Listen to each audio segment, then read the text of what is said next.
With Wisdom Shift. What would your life look like if you just didn't give a hoot of what anybody else said? How about if you took and lived your life based on your terms? How about if you just said, screw you all, I'm going to live my life the way I want? As a rule, for me, and it's gotten me into trouble on a lot of occasions, but it's the way I've lived my life for the most part, and just cost me a marriage. It cost me, my youngest son not speaking to me, and and as much as I miss him and love him, um, it's okay. He's got his own path to walk. He's a grown man. He's not a teenager. He's in his 30s now, or actually he's 31.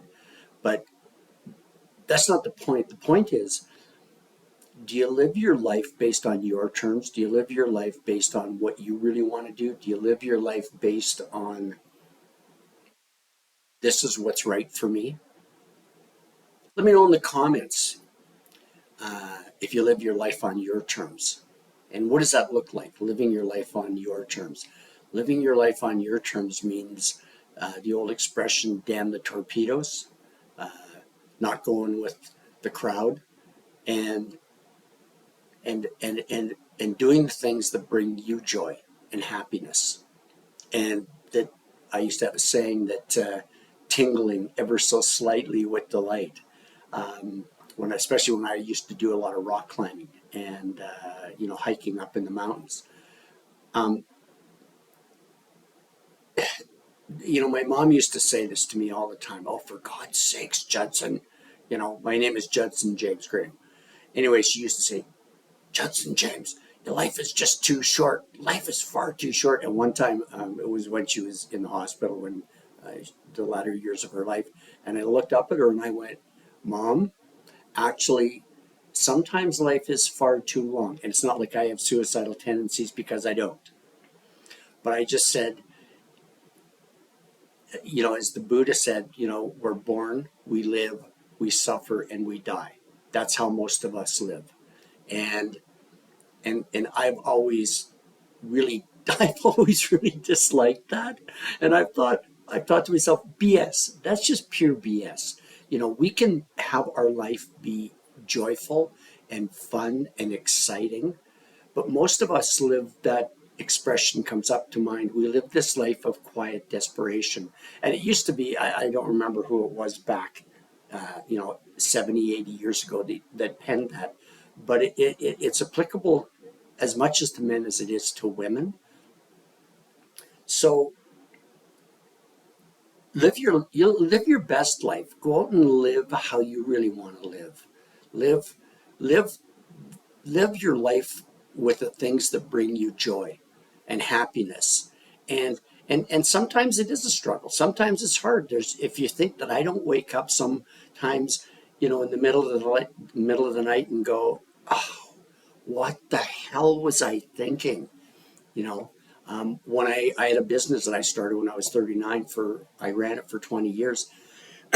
And if you think that I didn't ever have doubts, that I didn't go, what was I thinking? What was, I could have just stayed in the oil industry. I could have been making, you know, like hundreds of thousands of dollars every year. I could have, and there it comes back to could have, would have, should have. And I would catch myself in those moments and I would go, whoa, give your head a goddamn shake. What are you thinking? Do you want to live a life of quiet desperation? And that's what I used to think. That's what used to come up for me. And I used to just go, "You hell no. You know what? I'd rather die a pauper and be frickin' happy than be rich and unhappy. Not like I want to die a pauper, or not like I want to live and die a pauper. That's not the point. But you get the point. The point is, what are you doing to live your best life and do or be in your life the things that you desire, that are fulfilling to you, that bring you joy, that call you up, as a friend of mine, Steve Ricard, used to say, to call you up more than you are normally being. that call you up to go, hey, you know what? I'm having fun in life. And like one of the things, like I like having short hair. Like I mean, I had long hair when I was a teenager into my 20s working on oil rigs. You know, we all grew our hair long. And, like, you're wondering why I'm talking about this. Well, I've grown my hair long. I'm growing my hair really long. And the reason why I'm doing it, and it is a pain in the arse. I mean, the hair at the back has gotten, it was quite long to start off, not anywhere near this long. But my hair on the sides was shorter because, I combed it over brushed it over to the side. So it has only come down to about here, and it kept falling in my face and falling in my face and just being a pain in the arse until finally it's gotten to where it's like it now goes into this little bunny tail thing that I wrap my hair with.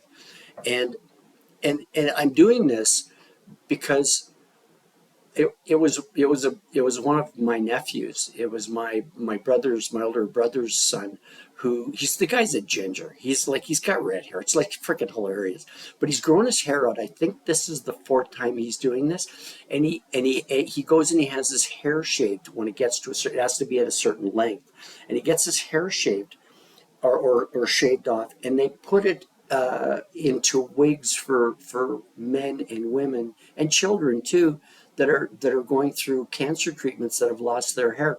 And it was quite a while ago, and I was going like, why in the hell don't I do that?